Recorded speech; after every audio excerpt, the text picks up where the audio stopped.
the anti-Indian propaganda network functions in the exact same way as anti-Zionist propaganda or anti-Israel propaganda, right? So I don't hate Jews. I hate Zionists. I don't hate Hindus. Hindus are great, but Hindutva is fascist terrorism, blah, blah, blah, blah, blah. A lot of your commentaries, I've heard you referring to this Hindu-Jew alliance. So can you just elaborate a little, like how do you think these communities are going to interact, maybe like in Canada, or you can say globally? Jews have Hamas and Hezbollah, Israel has Hamas and Hezbollah on their border, India has Pakistan. They have, I think, correctly identified that they can't beat India in a fight, but they can beat India in the Washington Post. The restoration of the raw Mandir is a very important pivot point for civilization. And I hope that Christianity and Judaism can learn from this. Okay, so if you're stuck in an elevator with the Prime Minister Narendra Modi and Justin Trudeau, how do you plan to break the room silence? Okay, so who is easier to joke about, Donald Trump or Justin Trudeau? Trump. The answer is Trump.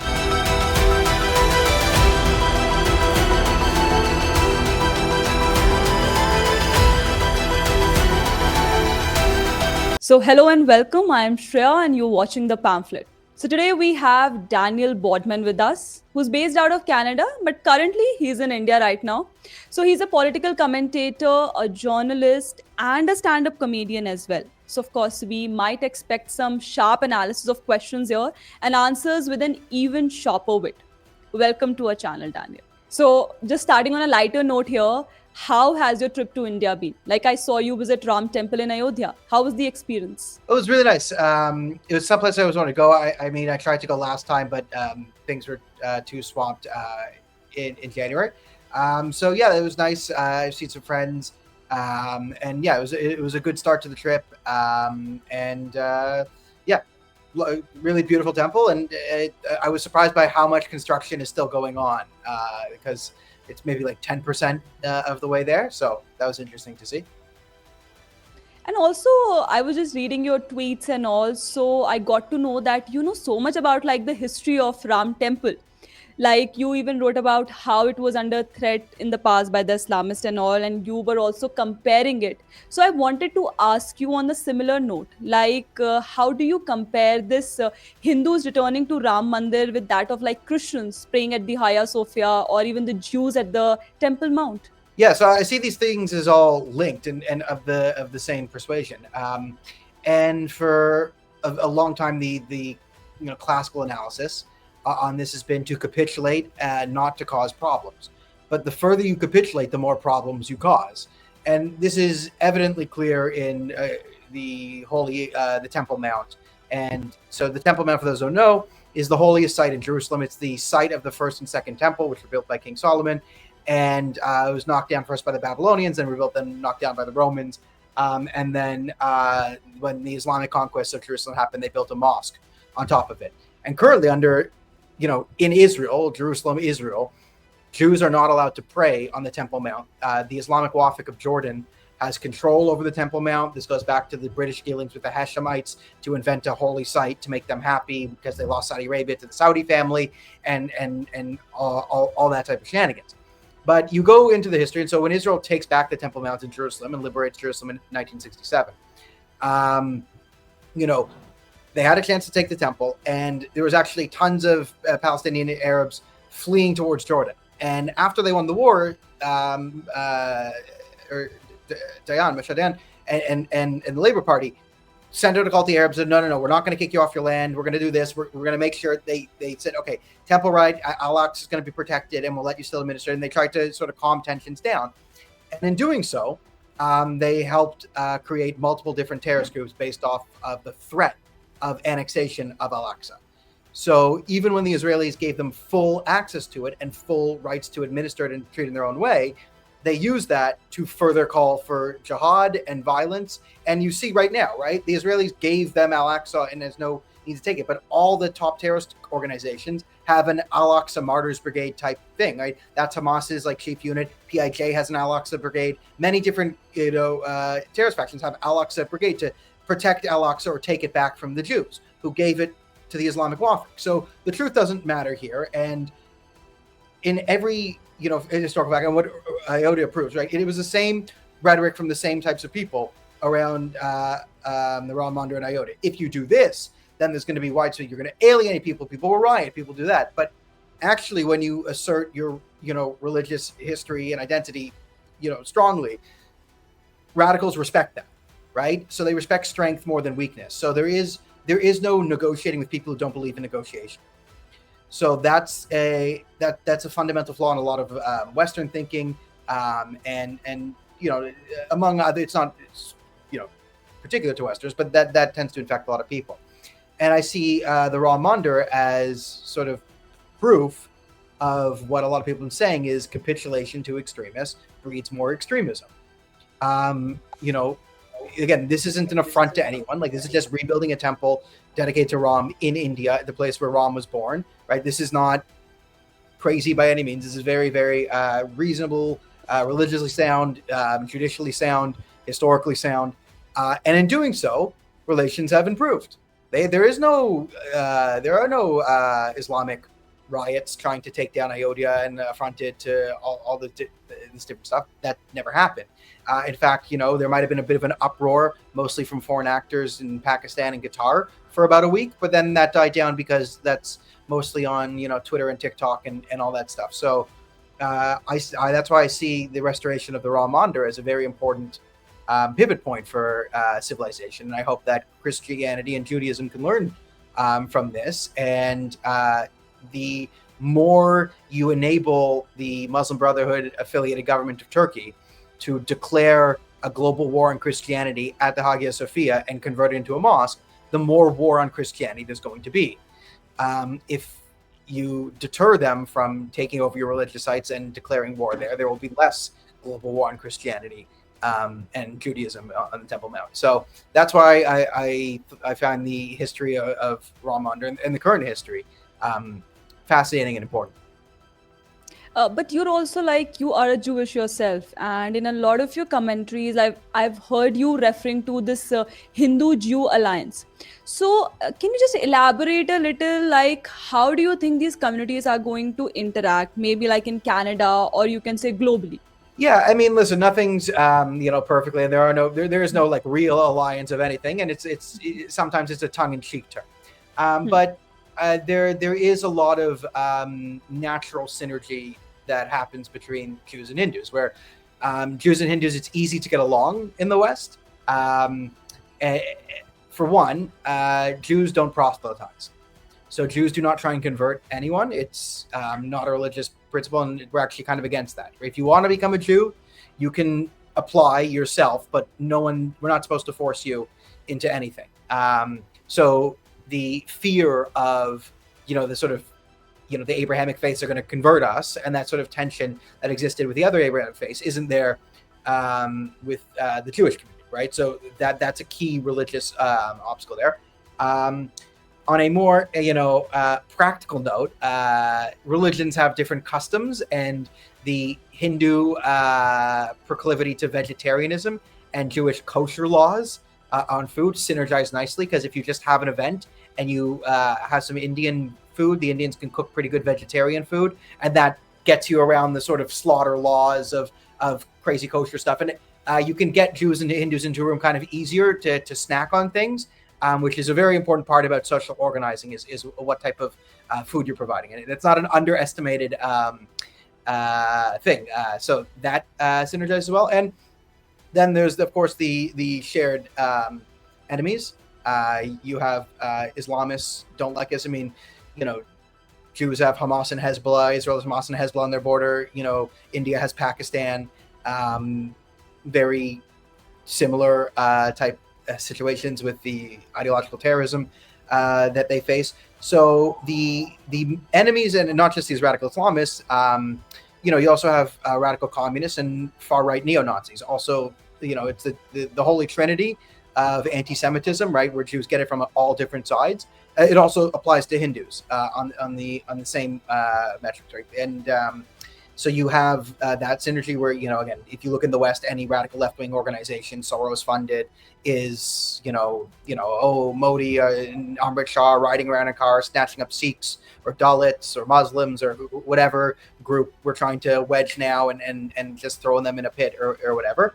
And then, of course, the alt-right neo-Nazi brigade, they are white, you are brown, so we hate you, and we are white, you are Jewish, so we hate you. So you find that pass on well. And even the Khalistani movement is deeply embedded within the Muslim Brotherhood network in the West. So it becomes sort of a faction of quasi-Palestinian activism, and the narratives kind of get tied up. And again, the Khalistani's and Muslim Brotherhood are deeply embedded in the lexicon of the modern left and critical race theory and the classic red-green alliance. The Khalistanis have sort of glommed onto that. So anyone who, like most people end up hating Hindus, will end up hating Jews. Most people end up hating Jews will end up hating Hindus eventually. There's a 95% crossover in that regard. What role, in fact, Canada do you think can play here? Like, can it leverage in shaping this dynamic, or it might just play the role of an accidental disruptor on the global stage? So Canada has immense potential here, but as is our nature, I'm afraid we're going to get to option B. But I mean, listen, in a conflict between three sides, the two stronger sides, in this case, India and America, the third party has immense leverage if they're willing to use it, and if Canada wakes up and finds this. I mean, the Qataris, the Pakistanis, the Chinese, everyone who's anti-American has figured out that Canada is a good base, like the RIGC, to influence America, right? Setting up bases in Canada because we're far more lax and permissive to then infiltrate and influence America. So using Canada to hedge against America you would not be the first person to think of that. And with all three countries in a triangle of not getting along, Canada has beef with America, Canada has beef with India, India has beef with Canada, India has beef with America, America has beef with all of them. So yes, there is immense potential that if Canada can figure out that it's a much stronger country if it aligns with one side, right? This is the leverage, because Canada has leverage here to either help America, undermine India, and force them to the table and do a better thing. And then if America gives us something in return we get out of trouble with America by leveraging ourselves against India, that could play to our advantage. Conversely, if we can get good market access in India and economic connections that stabilize us in the face of Trump's tariffs, and use that to sort of hedge against America to put India in a better position. So, right, then we can benefit there. But this relies on our politicians being able to figure out that 2 + 2 is 4. And it's been 10 years since that's happened in Canada. So it could happen. It could happen. But if I'm a betting man and the odds are even, I would not put my money down. But don't you think, like, since we know, like, how just like the relations between India and US right now, the relations between India and Canada has been a little tense. Like, we saw Justin Trudeau making all those allegations against the Indian government, and we have seen the rise of such K elements there.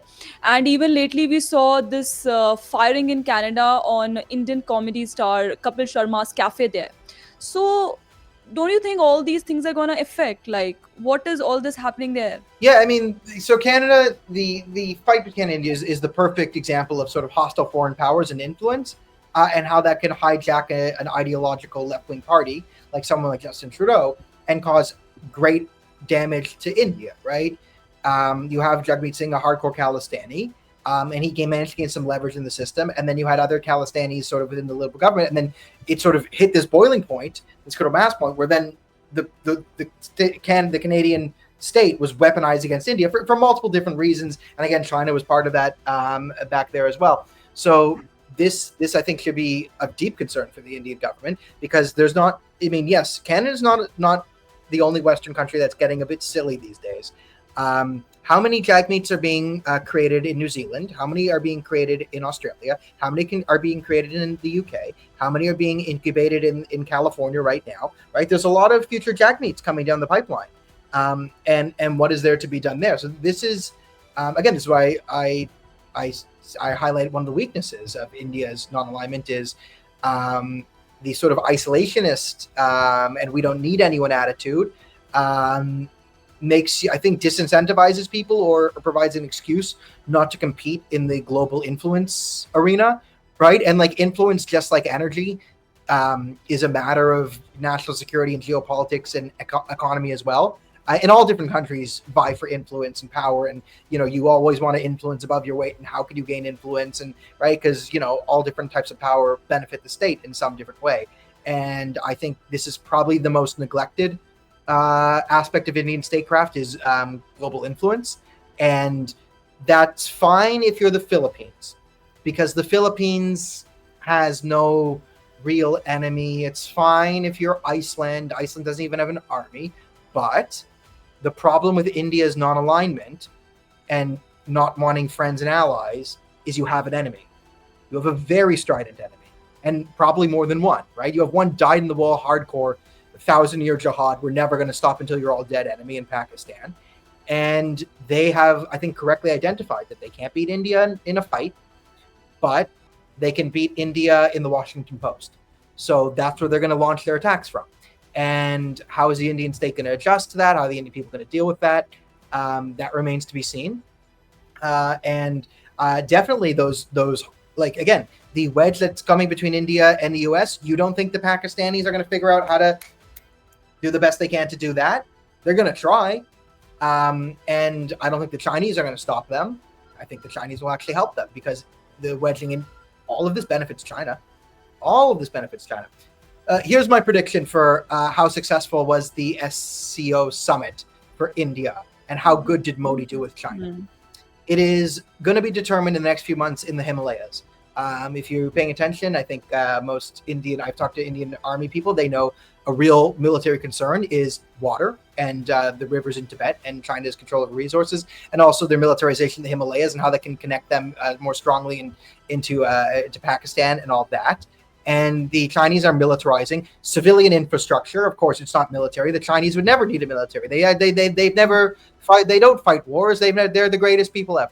But will the Chinese and the CCP, as is their nature in my view, use this sort of honeymoon instance where India's worried about America and talking about relation to China? Will the militarization and the structural fortification of the Himalayas for future conflict with India, will that ramp up under warm, rosy sunglasses, or will that die down? Right? If you see China's, not trying to militarize Tibet and is less active in Nepal and Bhutan and all that over the next few months, wow, Modi, he got something out of it. Excellent statecraft.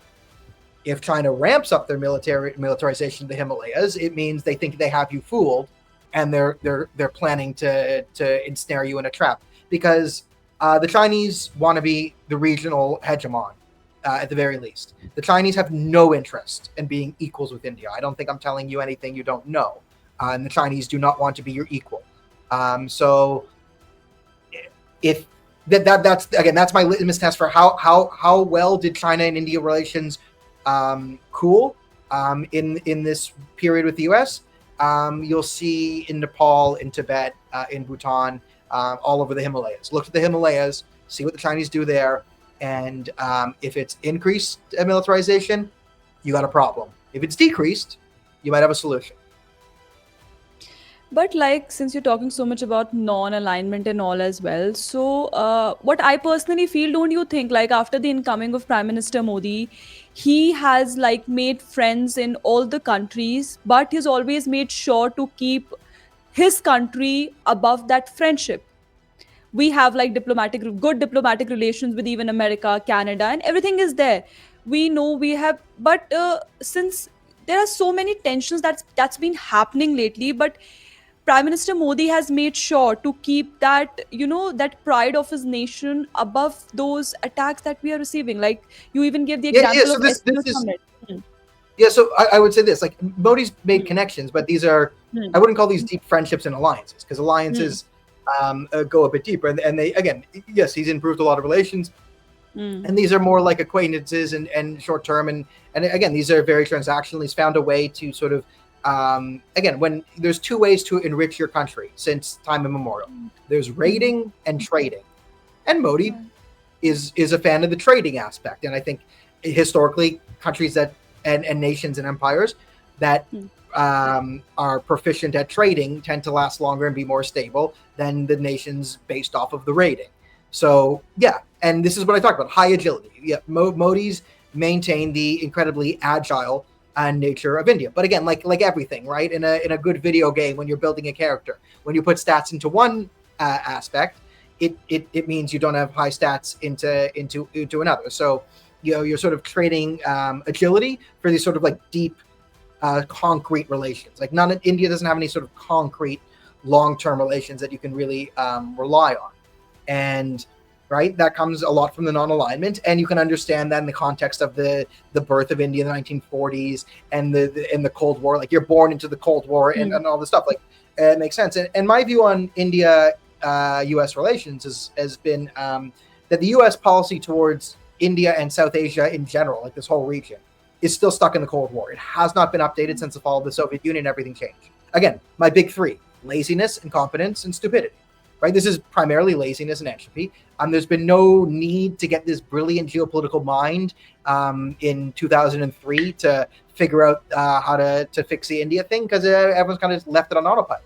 So you have two countries that, again, India still uses the term non-alignment, which isn't, it's a Cold War term, right? And the Cold War is over. Like we live in a new global age where there's new things. And you still have the US, which is still, like everyone's kind of mentally stuck in the politics of 1975. And that's sort of not where the way it is. And my advice, and I think, like, again, what do you see with India and the West is I think both countries are making the same mistakes towards the other, which is a lack of understanding. Like you can really see from the West, and then to get to know India, that the West has some very fundamental misunderstandings about India and how it operates and what's going on, that you just see extreme clumsiness sometimes. It gets deeply misinterpreted by Indians, often as 4D chess of some nature. And then when you see, Indians, you talk to them, and being a Westerner, I can tell that Indians have some fundamental misunderstandings of the Western psyche as well, and how Westerners think of each other. And again, this is nothing new to human behavior. This has been a problem that all different nations have faced when dealing with one another, is the ability to find common ground. And then there's a lot more common ground between India and the West than most other countries as well. And India is not anti-Western philosophically, like a lot of other places. So these aren't insurmountable challenges, but I think they have been neglected challenges. And I think that's the biggest problem, is the brain trust, global brain trust hasn't really devoted much time to this since the Iron Curtain fell. And now we've had a destabilizing agent in Donald Trump kind of expose all the cracks in the global community. And for better or worse, like, he's a hammer in search of a nail. And if he sees a nail anywhere or anything, he's just going to hammer it. So he's a pathological hammer. And India's getting, hammered by Trump. So, again, you hope this all gets resolved. You hope Marco Rubio comes in and fixes this, and then we're all okay, back to normal. Everyone carry on like nothing happened. That would be nice. But again, I think I do see a lot of great dangers for one America here. I think this is so stupid. Oh my God. But amidst all this, we are seeing that the West has made a particular perception about India. Like you were even talking about, like the New York Times or maybe Al Jazeera. They have sort of made a perception about India. Yeah, but that fights more in the leftist narrative, and yeah, the the Hindutva fascism angle, right? Whatever. One of the things that sort of tipped me off to the anti-Indian thing is the anti-Indian propaganda network functions in the exact same way as anti-Zionist propaganda or anti-Israel propaganda, right? So I don't hate Jews. I hate Zionists. I don't hate Hindus. Hindus are great, but Hindutva is fascist terrorism, blah, blah, blah, blah, blah. So a lot of the rhetoric to undermine the Indian state is the same stuff that has been used to undermine Israel. And it's the exact same rhetoric by the hard left used to undermine Canada and America and the West. So this is, again, why I see these issues as all interconnected, and the importance of defending the libels and attacks and slanders on India. It's the same thing, because that's going to come back against Canada, because there's no way to sort of keep this genie in the bottle there. So I think these are the global challenges, and that's why it's important to understand the Indian perspective on things a little bit better. And I think it's also very important for India to understand the West a lot better. Again, put some brain trust into the West, hire a lot of successful Indian Americans and Indian Canadians, and like long-term, diaspora Hindus who could be more valuable to provide strategic insight, like, invest a couple $1 million in some sort of national think tank alliance, right? It can't be the worst thing. Like, learn from your enemies. Learn from what your enemies do very well. Learn from how the Iranians push influence. Learn from the Qataris push influence. Learn from Pakistan does it. And then you can do that on your own. And my message to India would be, don't just shrug your shoulders and say, oh, the CIA, and then use that as an excuse not to play the game geopolitically. Because if you don't play the game, it's your fault that you lose. India can have the greatest cricket team in the world, right? Virat Kohli times a million, and then all the but all the greatest. You could revive all the greatest Indian cricket players in their prime and put them on the Indian team and put them up against a bunch of 12-year-old Pakistani kids in wheelchairs. If the Indians don't take the field, they're going to lose. And that's kind of the story of the narrative war for India, is you have brilliant people in India. You have people who are highly successful in the media thing. You have people who know how to do it, who have the skill set, but they're not on the pitch. And Pakistan has people with minimal skill set. You have a blind man with a cricket bat, but eventually he's going to hit something. And then, if he runs one and back, 1-0. Right? And once all he has to do is get to 1. If you're not going to play, they just have to get to 1 for the win. So, again, this is where I see, India's greatest strategic vulnerability is the information one. I think that was really exposed by winning the ground war in Operation Sindoor, like thoroughly embarrassing Pakistan's military and getting them to absolutely panic, but having it all muddled in the aftermath. Okay, so now I will just, divert our discussion from geopolitics, asking you like a personal question. Like, you have transitioned from a stand-up comedian to a political commentator. So how has your experience been as a comedian? How do you shape your analysis in political scenario now? Yeah, I mean, there's a lot of comedy is interesting because it gives you a lot of transferable skills. They're insane skills that are not always transferable, but there's always something in there that you can get, right? So comfort public speaking is an obvious one. The ability, I mean, I think what gives me sort of an edge in, my analysis, let's say, is I think I'm pretty good at understanding cultures outside of the West better than most people. And I try at it. And I think that's part of comedian skill. A good comic is a good listener because you have to understand the people, like, yes, there's a bit of like ego and narcissism. Look at me, I'm the funniest guy in the world. Everyone look at me. But to be good at it, in order to make people laugh, you have to understand why people are laughing or what would make people laugh. So you need some ability to empathize with the people you're talking to, understand their point of view in order to make them laugh. Again, my natural impulse in a lot of things, again, since grade school has been like, how can I make this funny? Like, is this funny or is this not? So I have a bit of that impulse into me, and so there's always, it's weird when you do comedy for a few years and you have that the times that the skit, like it's very, very weird times, and sometimes necessary times where you're like, oh, all those open mics I did, staying up to 2 a.m. on Fridays and Saturdays and never taking a night off, like, okay, it actually paid off, spending, trying to make 4, drunk people in that dive bar laugh that one time on a Tuesday at 9 p.m. So sometimes it pays dividends. A lot of times, it's not the greatest resume builder, but it helps more than it hurts. So just related to this, I have a little fun session planned out over here. It's sort of a rapid fire round. Like, I'll ask you some questions and you'll give me a reply in the fewest of words possible. Got it. So I'll start. The first one is, like, if you had to describe Justin Trudeau in one word, what would it be? Captain Blackface. Okay. Who do you think is better at political theater, Rahul Gandhi or Canadian politicians? Canadian politicians play easy mode, Gandhi. Okay.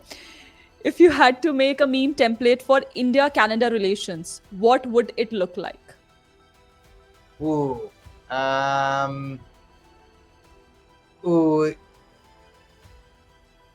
You might have like the out of touch Seymour Skinner one, like that might be, is all the terrorist training camps a bad thing, Or no, it's the wrong. That might be a decent one.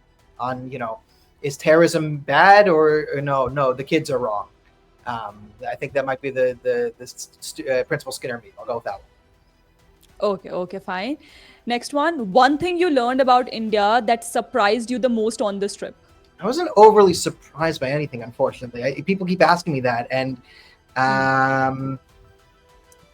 the level of chaos impressed me. Right, the just Okay. driving on the roads and the thing, and Okay.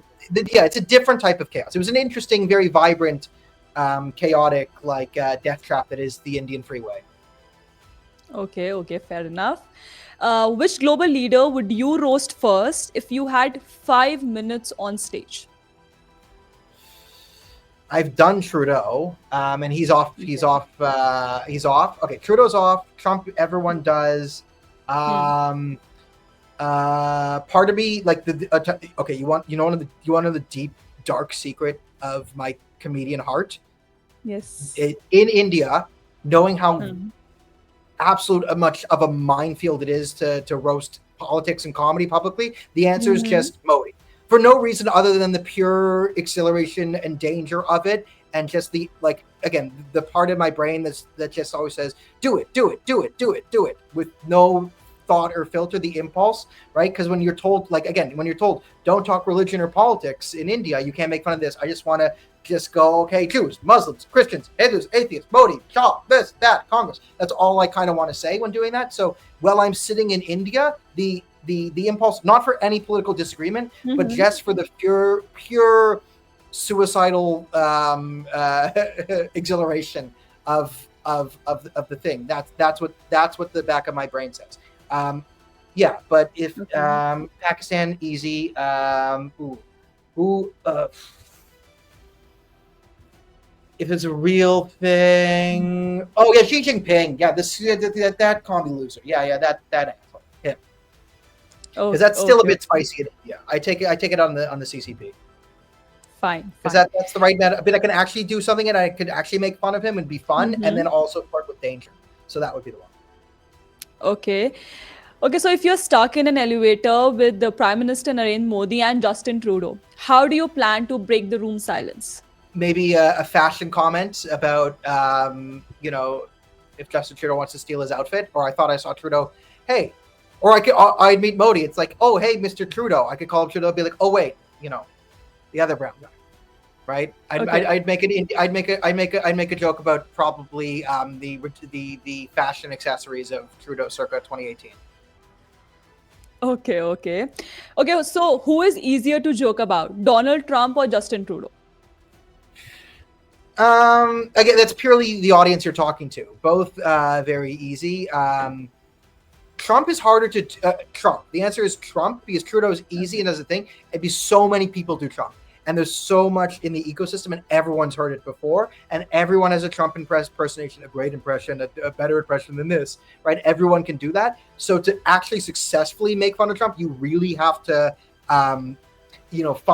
forge a new frontier and really think of something actually creative and out of the box to do it. So I think Trump is harder to roast for that reason. Okay, fine. So there's this last one now. What's harder, making people laugh in comedy clubs or making sense about geopolitics? I'd say comedy is harder. Comedy is harder because yes, comedy is harder because not Hmm. everyone can do comedy. Geopolitics Hmm. actually isn't as complicated as people think it is, and one of my Hmm. fundamental beliefs is that there's this whole expert economy, and I'm not saying there's no need for experts, but a lot of geopolitical commentators, we throw on the suit sometimes to make you think that only I could possibly tell you about India and Pakistan. Kashmir is so complex for you and I. Whereas anyone can actually, if you spend the time, you can understand geopolitics. I think anyone can really spend the time, but a very, very rare second out of the population, if they spend the time, can be good at comedy. Okay, okay. So that was the last question. Thank you, Daniel. It was a lovely conversation with you. I hope you enjoyed it as well. I did. I had a great We are time. completing it.